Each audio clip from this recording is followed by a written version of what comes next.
Gandikota minor బాలిక హత్య కేసులో పోలీసులు ఇప్పుడు దర్యాప్తును ముమ్మరం చేశారు. బాలిక అన్న పాత్రపైనే ప్రధానంగా విచారణ కొనసాగిస్తున్నారు పోలీసులు. కొండయ్యతో పాటు బంధువుల కాల్ డేటాను సైతం పరిశీలిస్తున్నారు. హత్య జరిగిన రోజు గండికోట పరిసరాల్లోనే కొండయ్య ఉన్నట్లుగా పోలీసులు అనుమానిస్తున్నారు. గ్రామానికి చెందిన కొందరు స్థానికుల పాత్రపైన కూడా విచారణ సాగుతోంది. ఇక హత్య జరిగిన రోజు గండికోట వెనుక భాగం నుంచి కొందరు అక్కడకు చేరుకున్నట్లుగా భావిస్తున్నారు. ఆ దిశగాను ఇన్వెస్టిగేషన్ కొనసాగుతోంది.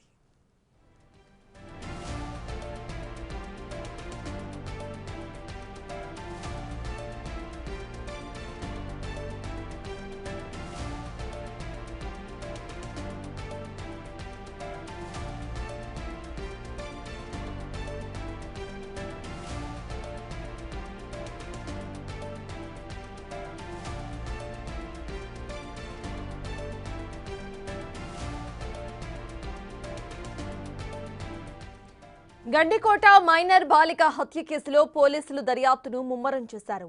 బాలిక అన్న పాత్రపైన ప్రధానంగా విచారణ కొనసాగుతోంది.